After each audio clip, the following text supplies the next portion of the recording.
하나님 말씀 여호수아 13장 1절에서 7절 그리고 14절 말씀 한 절씩 교독합니다. 구약성경 여호수아 13장 1절에서 7절 14절 말씀 함께 교독하도록 하겠습니다. 여호수아가 나이가 많아 늙음에 여호와께서 그에게 이르시되 너는 나이가 많아 늙었고 얻을 땅이 매우 많이 남아 있도다.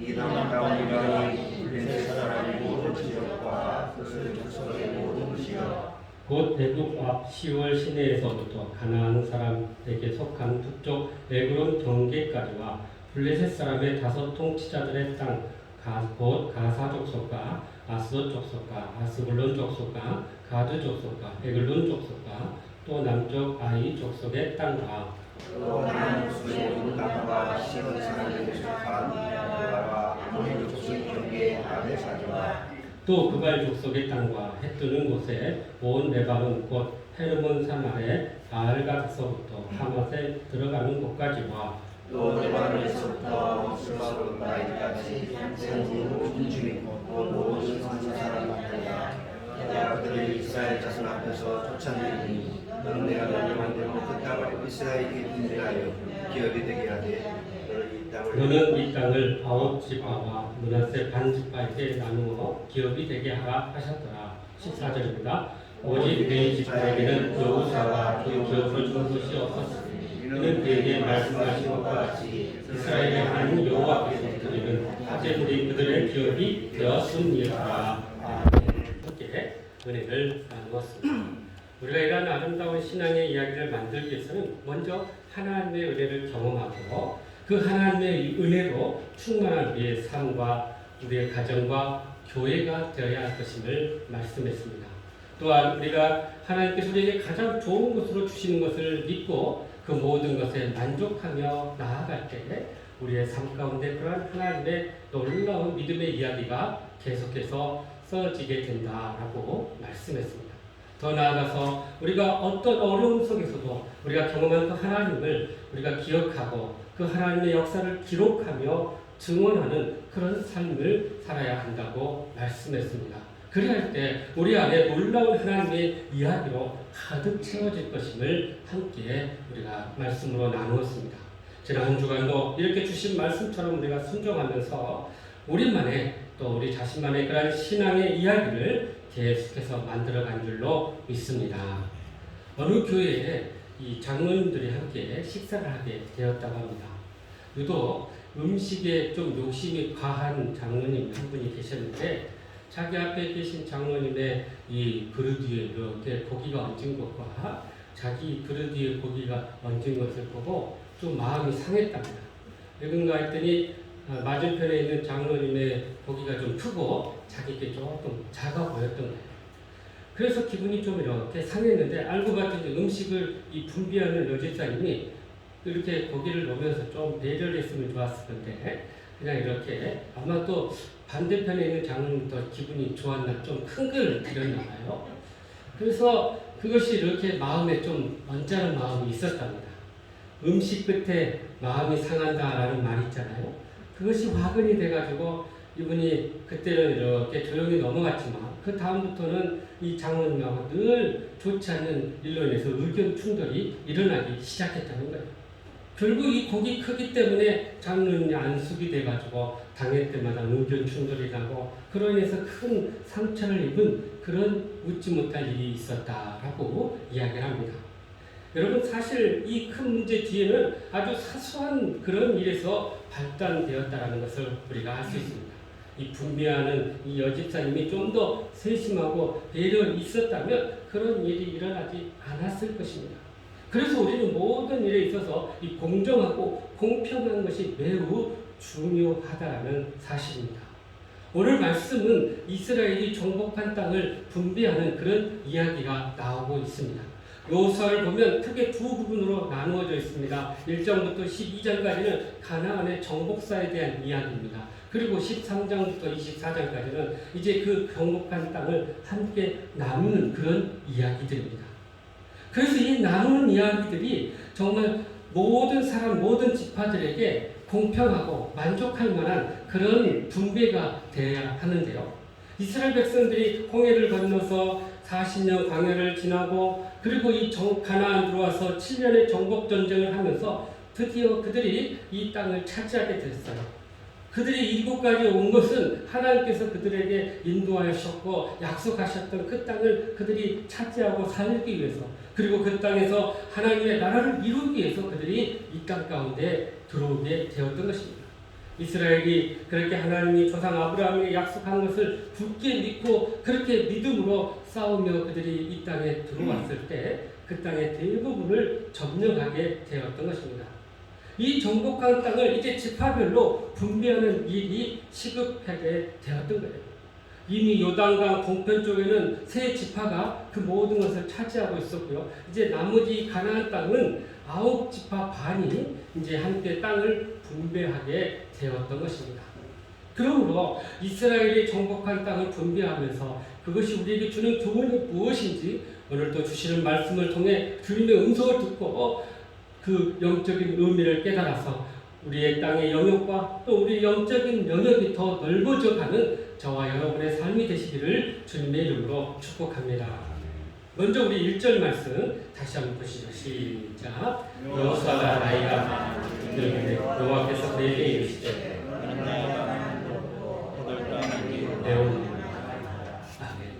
여기 보니까 여호수아가 이제 나이가 많아 늙었다라고 이야기합니다.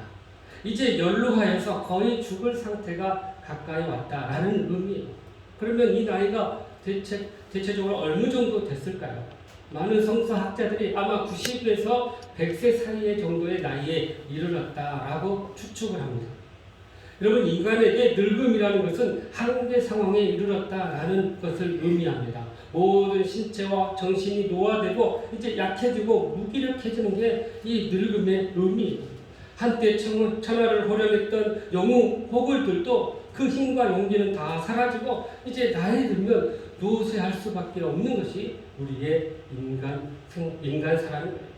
무엇보다도 이 정신력이 흐려지기 시작해서 판단력이 약해진다는 것입니다. 그래서 이런 말이 있어요. 어려서는 철이 없어서 일을 못하고 작년에는 시간이 모자라서 일을 다 하지 못하고 늙으면 정신이 혼미해서 일하지 못한다 라는 그런 말이 있습니다. 실제로 늙으면 기억력이 쇠퇴하고 또 우리의 모든 삶이 이 신체가 약해질 수밖에 없다는 거예요. 그러다 보니까 마음도 약해져서 어떤 새로운 일을 하는 것을 두려워할 때가 종종 있다는 것입니다. 그런데 여러분, 성경을 보면 이 노인에 대한 개념을 새롭게 또 긍정적으로 해석하는 것을 보게 됩니다. 잠언 16장 31절에 보면 이 백발은 영화의 면류관이다 라고 이야기를 하고 있습니다. 노인의 그런 인생의 경험과 지혜를 가지고 많은 분들이 그 도움을 받게 된다는 거예요. 그래서 노인은 지혜의 상징으로 이렇게 표현되고 있다는 것입니다. 우리는 이러한 어르신들을 통해서 그들의 삶의 지혜를 얻게 될 것이고 또 우리 인생의 교훈을 얻게 된다는 것입니다. 그래서 노인을 공경하고 늙으신 부모님께 효도하는 것이 성경의 정신인 것입니다. 그런데 오늘 본문의 여호수아의 이 늙음은 그가 하나님의 사명을 이제 다 감당했기에 이제 한계 상황에 이르렀다라는 그런 의미를 가지고 있습니다. 이런 상황 속에서 그들이 아직 정복하지 못한 땅들이 있다는 거예요. 아직 싸워서 얻어야 할 땅이 남아있다라고 말씀하고 있습니다. 여호수아는 가나안의 중요 거점들을 점령하고 그들의 왕과 그들의 군사들을 물리쳤습니다.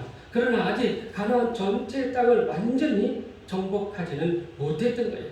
그 얻을 땅의 영역을 오늘 본문 2절 이하에 보면 세 지역으로 나누고 있는데 첫 번째 지역은 블레셋 온 지역과 애굽의 경계선이라고 이야기합니다. 블레셋은 이 전체 가나안 지역의 지중해 해변가 남쪽에 있는 지역들이에요. 그러니까 애굽과 경계된 그쪽 지역을 의미합니다. 또 두 번째 지역은 이 해변가 북쪽에 있는 두루와 시돈 지역의 땅을 또한 아직 정복하지 못했다라고 이야기하고 있습니다. 세 번째 지역은 이 북쪽의 헤르몬산 지역 부근의 또 땅을 아직 정복하지 못했다라고 이야기하고 있어요. 여호수아가 지금까지는 모든 가나안의 왕들과 군인들은 다 점령하고 죽였지만 민간인들은 아직 그들을 점령하고 죽이지 않았다는 것입니다. 이제 남아있는 가나안 사람들을 다 죽이고 그 땅에 하나님의 나라, 다시 말하면 하나님이 중심이 되고 하나님이 다스리는 그러한 신정 국가를 세우는 것이 이스라엘이 해야 할 일이었던 것입니다. 그러나 이스라엘은 오랜 기간 동안 그 일을 감당하지 않았다는 거예요. 그 이유는 가나안 사람들, 가나안의 이 원주민들이 이렇게 버티고 그곳에 남아있었기 때문입니다. 이스라엘이 전쟁을 이겨놓고는 이 민간인들, 원주민들을 쫓아내지 못해서 더 이상 이 정복할 땅을 얻지 못하고 있었던 상황이었어요. 그런데 이 가장 근본적인 문제는 이스라엘 마음속에 이 하나님의 명령에 대한 그 열정이 식어져 있었다는 것입니다. 왜냐하면 오랜 전쟁을 하면서 많이 그들이 지쳐 있었고 그동안 정복한 땅에서라도 이제 정착하고 안정된 삶을 살고 싶었던 거예요. 이제 집도 짓고 또 농사도 짓고 그렇게 자신들의 삶의 터전을 이제 세워나가는 것을 그들은 원했던 것입니다.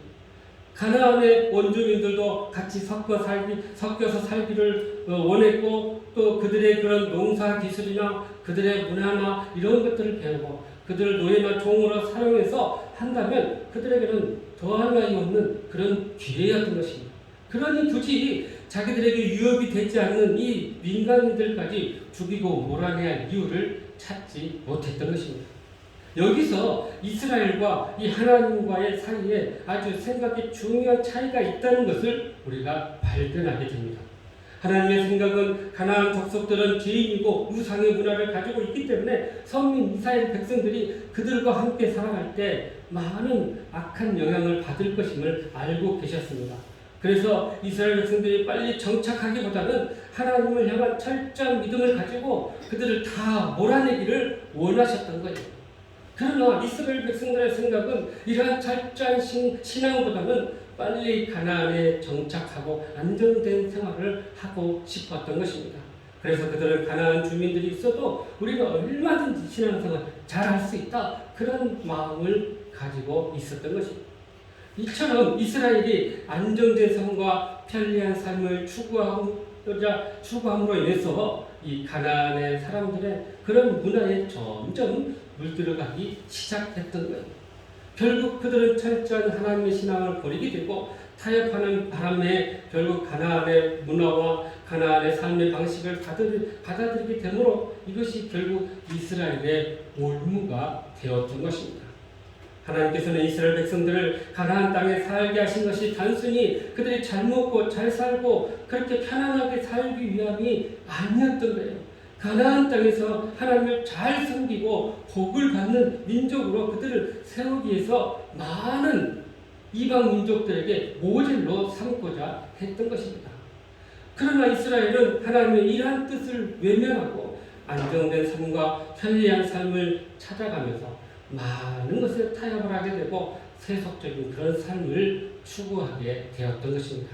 그 결과 이스라엘 백성들은 남북이 분열되고 또 결국은 이방 나라에서 멸망을 당하는 그런 충격적인 일들이 일어나게 되었던 것입니다. 그래서 우리에게 중요한 것은 지금 당장 좋은 것, 또 행복한 것, 안락한 것을 얻으려기보다는 하나님의 말씀에 먼저 철저히 순종해야만 우리가 하나님의 뜻을 이루게 된다는 사실입니다. 지금 당장 아무것도 없다 할지라도 하나님의 말씀대로 우리가 순종하고 따르면 하나님께서 그 모든 것들을 채워주시고 공급해 주신다는 사실입니다. 그래서 마태복음 6장 33절에 이렇게 우리에게 말씀하시네요. 시작. 그런즉 너희는 먼저 우리의 나라와 그의 일을 구하라. 그리하면 이 모든 것을 너희에게 더하시리라. 아멘. 이 모든 것을 더하신다고 했습니다. 그리고 우리는 하나님의 나라와 뜻을 구하면서 살아갈 때 하나님의 일하는 모든 것들을 우리가 공급받게 된다는 거예요. 그러므로 하나님께서 약속하신 것을 다 얻을 때까지 우리는 말씀대로 철저히 순종하여 하나님께서 준비하고 예비하신 복을 누리는 저와 여러분의 삶이 되시기를 주님의 이름으로 축복합니다. 계속해서 6절 말씀 같이 보시죠. 시작. 또 레바논에서부터 미스고 말까지 산지의 모든 주민과 모든 식은 사람의 자녀 내가 그들을 이스라엘 자손 앞에서 쫓아내니 너는 내가 명령한 대로 그 땅을 이스라엘에게 분배하여 기업이 되게 하라. 이렇게 보니까 정복한 땅을 분배하는데 기업이라는 표현을 썼어요. 이 기업이라는 말은 후손들에게 영원히 상속될 재산을 의미하고 있습니다. 그래서 이스라엘 백성들은 이 땅을 상속할 때 하나님께서 개인에게 상속한 게 아니라 가족에게, 지파 안에 있는 가족들에게 땅을 상속해 주었습니다.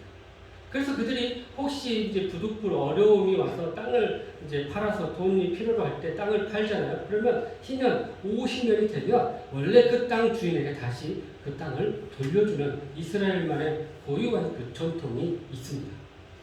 이렇게 땅의 분배는 이스라엘에게서 매우 중요한 그런 일이었어요. 그래서 여호수아는 하나님의 방법대로 이 땅의 기업을 분배하게 되었는데 한 3가지 원리가 이 안에 담겨져 있습니다. 첫 번째, 아직 점령하지 못한 땅까지 기업으로 그들에게 분배해 주었다는 것입니다. 가나안 정복 전쟁이 아직 미완의 상태에서 각 지파가 분배받지 못한 미정복 지역들을 이미 그들에게 이제 여기까지 너희들을 차지하라 하면서 그 땅을 주고 그 땅을 정복하도록 책임을 주었다는 거예요. 그래서 하나님의 약속이 있지만 이제 자신들의 노력과 또 자신들의 그런 땀과 능력이 있어야만이 그 남은 땅까지 다 소유하게 되게 되었던 거죠. 둘째는 믿음으로 그들이 요청하는 자에게 이 기업을 나누어 주었다는 것입니다. 여러분, 루벤, 갓, 므낫세 반지파들은 이미 요단 동편의 그 땅을 모세에게 요청해서 그 땅을 이미 받았습니다. 그러니까 믿음으로 요청한 자들에게는 그 땅을 주고요. 그들이 함께 이스라엘과 이제 가나안 정복 전쟁에서 선봉장이 되어서 그 가나안 정복을 다 마치고 그들이 정복하고 이제 자신들의 기업의 땅으로 다시 돌아가게 되었던 거예요. 우리가 아는 갈렙이라는 사람도 이 85세에 헤브론 산지에 참 그 정복하기 어려운 그 땅을 여호수아에게 이 땅을 나에게 달라, 이 산지를 우리에게 달라 하고는 그 어려운 땅을 가서 정복해서 얻게 되었던 거예요. 그러니까 이 하나님의 분배 원리에 보면 그렇게 믿음으로 요청하고 또 그렇게 믿음으로 행하는 자들에게 그 땅을 허락해 주었다는 사실입니다. 세 번째는 행한 대로 그 모든 땅을 받게 했다는 거예요. 우리 하나님은 우리에게 절대적으로 평등하십니다. 그러나 우리 입장에서 보면 상대적으로 불평등해 보여질 때가 종종 있다는 거예요. 그 원인이 어디 있을까요? 하나님은 우리에게 은혜로 기적으로만 역사하지 않는다는 것입니다. 우리에게 주어진 그러한 모든 약속을 우리가 땅으로 가서 밟고 그것을 자기 것으로 삼을 때 그것이 진정 자신의 기업이 된다는 거예요. 그러니까 우리의 믿음과 행함에 따라서 땅의 영역이 얼마든지 달라질 수 있다는 것을 우리에게 말씀해주고 있는 것입니다. 여러분, 유다 지파를 보십시오. 유다는 야곱의 넷째 아들이었어요. 그런 요셉을 죽이려고 하는 다른 형제들과는 달리 이 요셉을 노예로 팔아서 훗날을 도모했던 것입니다. 그도 물론 잘못한 일을 했지만 그러나 모든 일을 결정할 때 이 장자의 역할을 하면서 리더십을 발휘할 수 있었던 거예요. 그 공로로 그의 후손 가운데 이스라엘의 왕이 나오게 되었고 예수님의 계보에 오르는 그런 축복을 누리게 되었던 것입니다. 또한 요셉은요, 참으로 복을 많이 받은 자였어요. 그는 하나님과 동행하는 자였고 그래서 믿음으로 그가 살아갔을 때 하나님께서 그를 애굽의 총리에 이르기까지 그 믿음과 삶을 창세기 통해서 우리에게 다 보여주고 있습니다. 그런데 그 신앙의 최고점은 바로 그 자신을 노예로 판 그 형제들을 용서하고 아버지와 형제를 돌보는 그 사랑의 용서의 삶을 통해서 우리가 이 요셉의 신앙의 아름다움과 위대함을 보게 된 것입니다. 그렇게 이 요셉의 두 아들 이 므낫세와 에브라임이 이제 복을 받게 되는데 다른 이 야곱의 자녀들의 지파들은 다 하나의 복을 받았지만 이 요셉에게는 2복을 받게 되었던 것입니다. 더 나아가서 이 요셉의 아들 중에 므낫세가 있는데요. 므낫세는 놀랍게도 요단 동편의 땅도 받을 뿐만 아니라 요단 서편에 있는 가나안 땅에서도 땅의 분배를 받게 되었던 거예요. 그러니 요셉의 자손 중에 무려 3개의 목을 받으면서 그렇게 엄청난 땅을 부여받게 되었던 것입니다. 그것이 다 요셉의 믿음과 삶을 통해서 그 후손들에게 그 복이 고스란히 이어지게 되었던 거예요. 그런데 여러분, 이 유다 지파와 요셉 지파처럼 축복을 받은 이 지파가 있는가 하면 복을 받지 못하는 지파들이 또 있었다는 거죠. 대표적인 지파가 바로 루벤과 시몬 지파였어요. 루벤은 야곱의 장자였습니다. 보통 장자는 다른 형제들보다 이 유산을 2배 이상을 받는 그런 복이 있었어요. 그런데 루벤이 그렇지 못했습니다. 그 이유는 자신의 아버지의 첩과 동침했기 때문에. 이는 당시나 지금이나 아주 있을 수 없는, 그리고 율법으로 엄격히 금한 일이었던 것입니다. 그래서 그가 그 행위대로 요단 동편을 받았지만, 그러나 그의 모든 삶은 존재감 없이 살다가 결국 사라지게 되었던 거예요. 시몬은요, 아주 포악한 사람이었어요.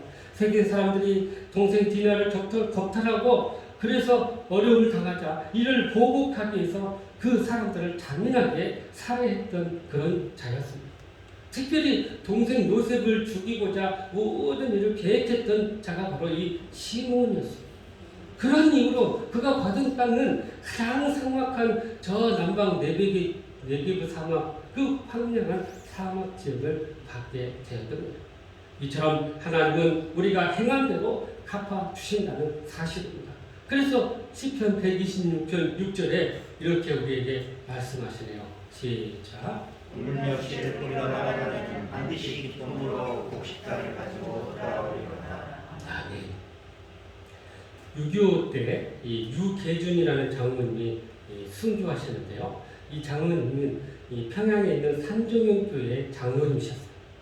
이 교회의 담임 목사님 주기철 목사님이 있었는데, 주기철 목사님이 신사참배로 인해서 감옥에 갇히게 됐는데 5년 동안 이 감옥 생활을 했어요. 그런데 그때 이 목사님뿐만 아니라 가족들을 물심양면으로 돌보고 그야말로 옥바라지를 이 장로님 혼자 열심히 그 일들을 감당했다고 합니다.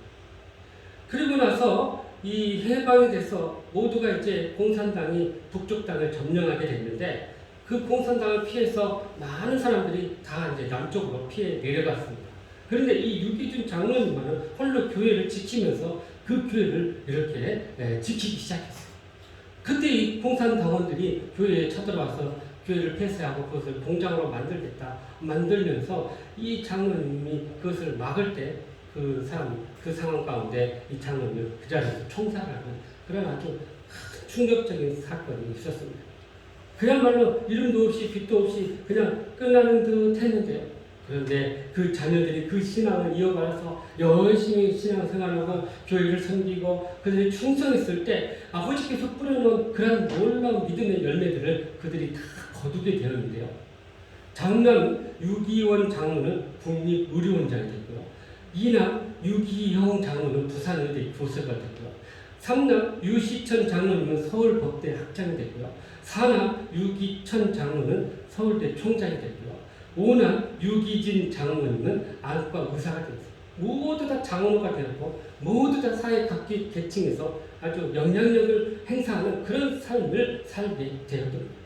이것이 다 아버지의 그 신앙을 뿌리에서 또 아버지가 이렇게 심어놓은 것들을 이 자녀들이 다 거두고 누리게 되었던 것입니다.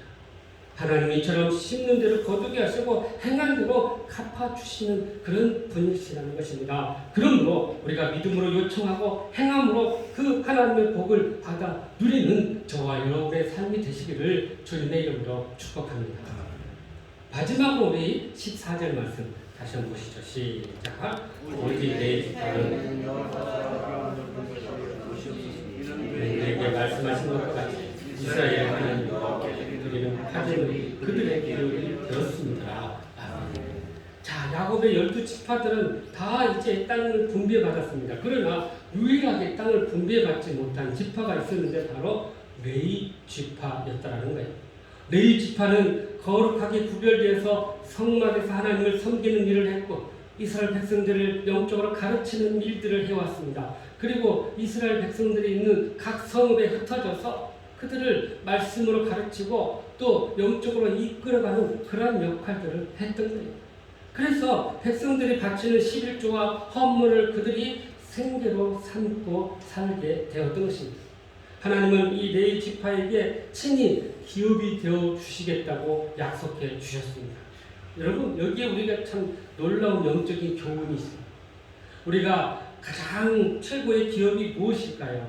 오늘날 우리가 보니까 땅이 제일 최고의 기업이고 이 아파트 하나 가지고 있는 게 최고의 기업인 것처럼 보이지만, 그러나 하나님께서는 우리에게 분명히 말씀하시길 땅도 아파트도 최고의 기업이 아니고 성읍도 아니고 돈도 권력도 아니라는 것입니다. 우리의 삶에 있어서 최고의 기업은 바로 하나님 자신이라는 거예요. 그 하나님이 우리 인생의 기업이 될 때 우리의 삶은 놀라운 역사가 일어나게 된다는 것을 말씀하고 있습니다. 하나님만이 우리의 최고의 자산이고 기업이고 유산이라는 사실입니다. 우리가 이 신앙을 붙들고 살아갈 때 하나님은 우리의 모든 것을 공급해 주시고 책임져 주시고 인도하시며 승리케 해 주신다는 사실입니다. 그래서 다윗도 그 하나님을 경험하고 나서 시편 16편 2절에서 이렇게 고백하고 있습니다. 시작. 내가 여호와께 이르되 주는 나의 주님이시오 주밖에 나의 복이 없다 하였나이다. 아멘. 또 시편 33편 12절에 보면 하나님을 기업으로 삼는 자가 복 있는 삶이다 라고까지 말씀해 주고 있습니다. 이처럼 레위 지파는 하나님이 친히 기업이 되어주셔서 비록 분배받은 땅은 없지만 그 어떤 기업보다도 축복과 은혜를 누리는 복된 지파가 되었던 것입니다. 그런데 여러분, 놀랍게도 이 레위 지파가 처음부터 복을 받는 지파는 아니었다는 거예요. 창세기 49장에 보면 이 야곱이 자신들의 자녀들에게 일일이 한 사람 한 사람에게 축복과 기도를 해줬어요. 그런데 놀랍게 이 레위 지파에게 뭐라고 하나 이 야곱이 아버지가 기도를 해주냐면 이런 표현을 썼어요. 레위에게 분노와 혈기와 노여움이 있어서 너희는 저주를 받을 것이다 라고 창세기 49장 7절에 보니까 나와요. 그러면서 그 저주로 인해서 너희 지파들은 이스라엘 안에서 다 흩어져 살 것이다 라고 어떻게 보면 아들한테 그렇게 저주스러운 이야기를 해준 거예요. 그런데 여러분, 신명기 33장에 가보면 모세가 각 지파들에게 축복해주는 또 축복의 말씀이 나옵니다. 그런데 여기 레위 지파에게 대한 모세의 축복이 나오는데 이 야곱의 저주가 모세의 축복으로 바뀌는 사실이 나옵니다. 뭐라고 축복하냐면 주의 둠빔과 우림이 주의 경건한 자에게 나오고 주의 말씀을 가르치고 주 앞에서 분양하며 너희들은 재산을 풍족하게 하나님께서 채워주시겠다라고 축복해 주었던 거예요. 여러분, 성경에서 한 사람을 한쪽에서는 저주의 말씀을 한쪽에서는 축복의 말씀을 이렇게 선포할 수 있을 수 있을까요? 특히 이 여호수아에 보면 땅 하나도 정말 분배받지 못한 그런 레위 지파였습니다. 그런데 신명기 33장에 보면 이들의 재산이 풍족하게 될 것이다 라고 축복해 주었다는 사실입니다. 도대체 창세기 49장과 신명기 33장 사이에 무슨 일이 있었을까요? 그 해답이 출애굽기 32장에 나옵니다. 거기에 보면 이스라엘이 광야 생활하던 중에 모세가 하나님을 대면하기 위해서 독대하기 위해서 이렇게 신의 산에 올라가요. 그런데 그때 이 이스라엘 백성들이 남아서 무슨 짓을 하냐면 금송아지 우상을 만들어서 그게 하나님이다 하면서 막 섬기는 그런 일들이 있었어요. 그러니 얼마나 하나님 입장에서 참 분통 터지는 일이겠어요. 그래서 단번에 그냥 다 쓸어버리고 싶었지만 그렇지 못하고 우리 모세가 이제 중보를 합니다. 그래서 결국 뭐라고 어떻게 처리하냐면 백성들 스스로 이 범죄한 자들의 죄를 처벌하도록 백성들에게 맡겼습니다. 사실 이게 더 무서운 일이에요. 이 범죄한 자신들의 아버지 또는 아들 또는 형제 친척 이런 사람들 자신들의 손으로 처벌해야 되니 이 얼마나 무서운 일이겠습니까? 모두가 나서기를 두려워하고 꺼려할 때 이 레위 지파가 선두에 서서 허리에 칼을 차고 금송아지를 만들었던 이 범죄한 자들을 가서 하나님의 이름으로 처벌했는데 그날에 죽은 자가 무려 3,000명이었다라고 이야기했어요. 그러니까 이 레위 지파의 이런 헌신과 그들의 그 충성을 하나님이 보시고 저주의 사람이 축복의 사람으로 바뀌게 되었던 것입니다. 비록 그들이 사는 동안 땅의 기업에 풍길 수는 없었지만 그러나 그들의 삶에 풍성한 재산을 누리도록 하나님이 복을 주셨다는 거예요. 이게 어떻게 가능했을까요? 여러분, 레위 지파가 풍족한 복을 받으려면 누가 복을 받아야 할까요? 그것은 레위 지파를 섬기는 백성들이 복을 받아야 자신들의 11조와 헌물을 가지고 레위 지파를 섬길 수 있게 된 것입니다. 결국은 레위 지파를 하나님께서 복 주시려면 이 백성들에게 복을 줘서 그 백성들이 얻는 11조와 헌물을 가지고 레위 지파를 섬기게 했던 것입니다. 그러니까 레위 지파가 그곳에 있는다는 그 상황만으로 그 백성들은 복을 받고 레위 지파를 섬기게 되고 모두가 복을 누리는 그런 은혜를 누리게 됐습니다.